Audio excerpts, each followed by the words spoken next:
I've got my first customer ever.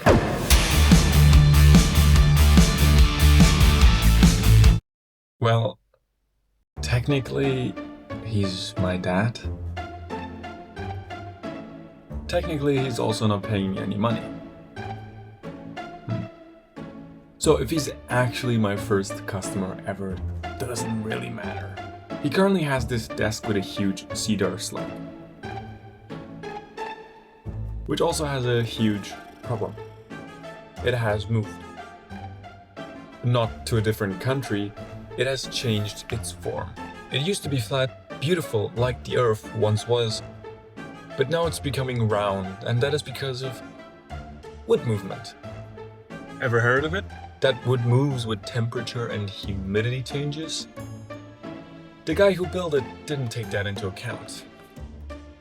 I mean, what kind of idiot would be so dumb not to think of that? Well, let's build a cool table for my first customer ever, aka my dad. As you know me, and I think at this point you know me pretty well, I really like pallets.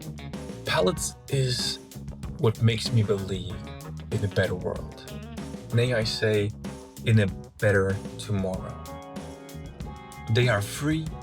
Nobody wants them because they're usually old, broken and ugly. But did I mention they are free? Well, they are free when somebody dumps them on the side of the road, and I was pretty lucky because I found pallet heaven.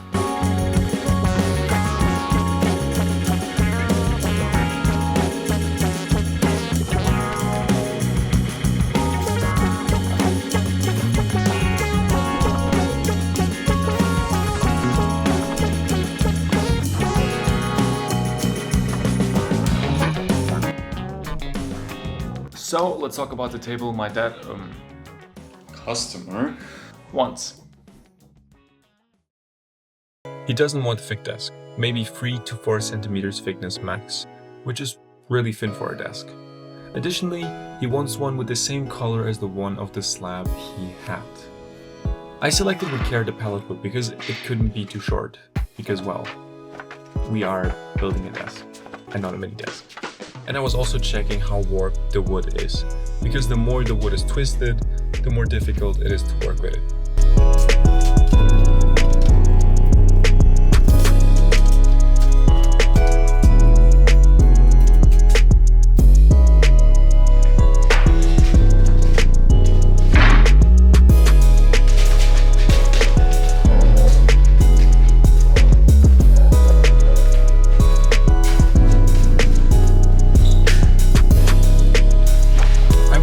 I'm very happy to give this pallet wood a second chance at life. A lot of it is worn down, has a lot of use marks, or is just black from dirt. But my little thickness planer and I can make any old wood look pretty and new again.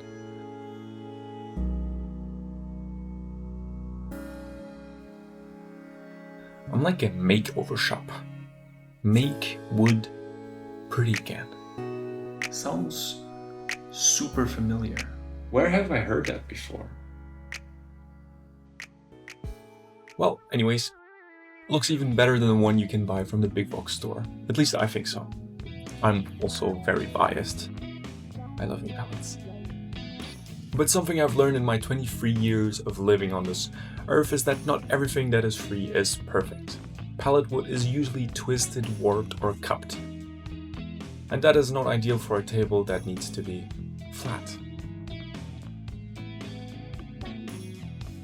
Additionally, as you can see here, none of this wood has straight edges. It's really important for wood you work with to have straight edges to reduce the risk of kickback or other types of accidents to happen when you are using power tools such as the table saw or the miter saw.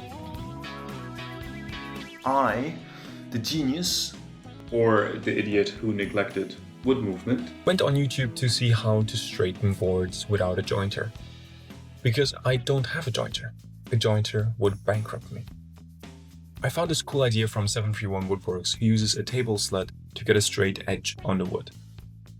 As the table saw blade is square to the miter slots, you will always get, no matter what, a perfectly straight edge with this jig.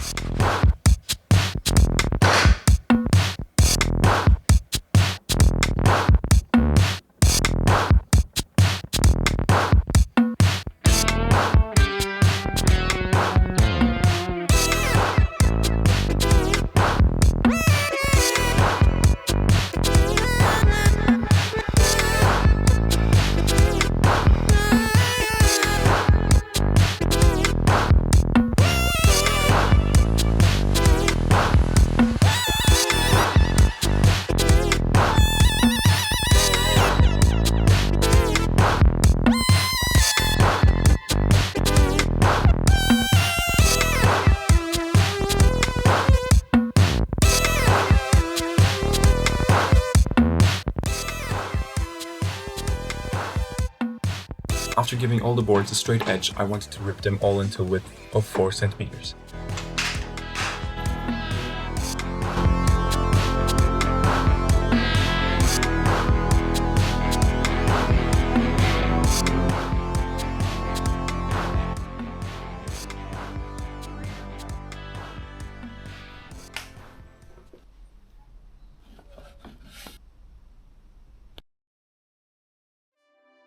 See, my idea was, which, spoiler alert, didn't work. You will see why soon.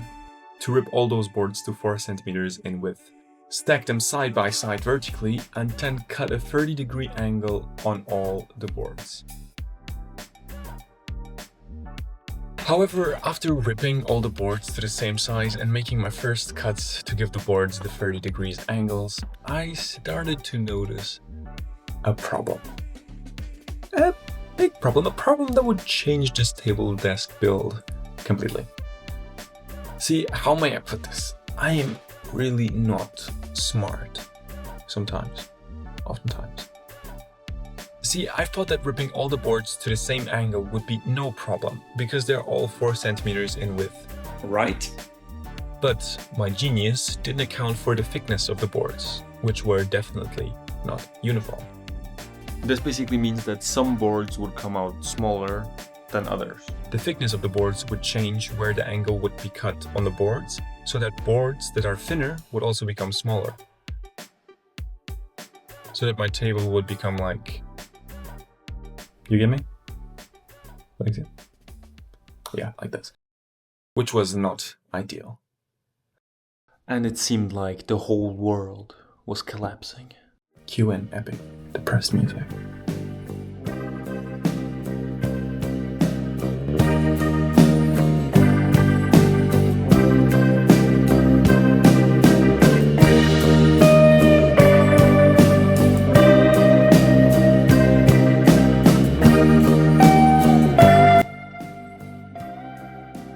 But then, when you think everything is lost and nothing will ever be good again, the gods shined a light on me and gave me an idea.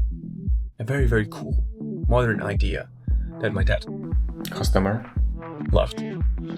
See, I really like to do things differently. Yes, I'm that guy. I think tables nowadays are boring. I think round or square tables are boring.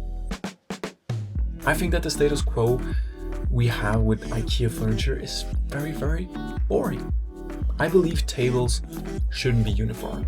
They should have holes in them and they shouldn't be flat.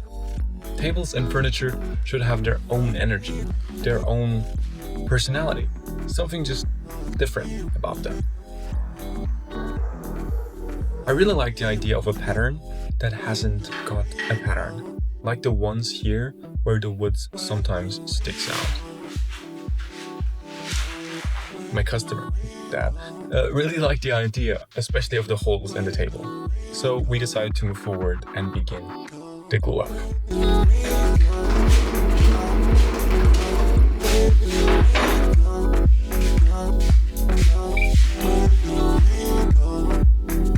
I thought I would be playing it so smart by decomplicating the glue up into sections of 3 or 4 boards. However, I would not do it again like this. If you can tell or not, this desk has probably 80 or more single boards to glue up. I myself only have very few clamps, which made this process very slow. It took me 3 days to glue everything together. Furthermore, something I really learned in this build is that you have to be really careful with clamping pressure. If you apply too much clamping pressure, you run the risk of cupping a board while gluing it up. If I had done it all at once, I could have mitigated a lot of these problems. But hey, you live and you learn. We still had one problem to face though. My customer, Dad, was pretty unhappy about the natural color of the wood. He likes dark colors for the wood. And I actually really like the natural color of any wood, right or not. Conflict incoming. I think, or at least I thought so, that staining wood is an absolute crime, because I really don't mind the brightness or whiteness of a wood as long as you can see the grain pattern of the wood. I think changing the natural color of wood makes it often look worse. However, customers are kings. And we found a middle ground, something not too dark, not too bright, with the stain color of oak. And I was actually super surprised how cool it looked. It was exactly the color we were both looking for.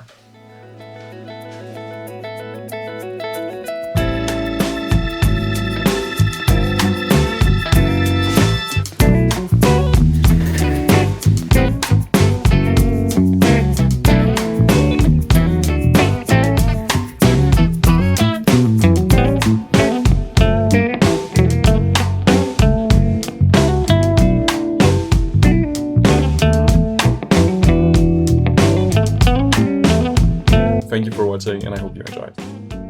Bye bye.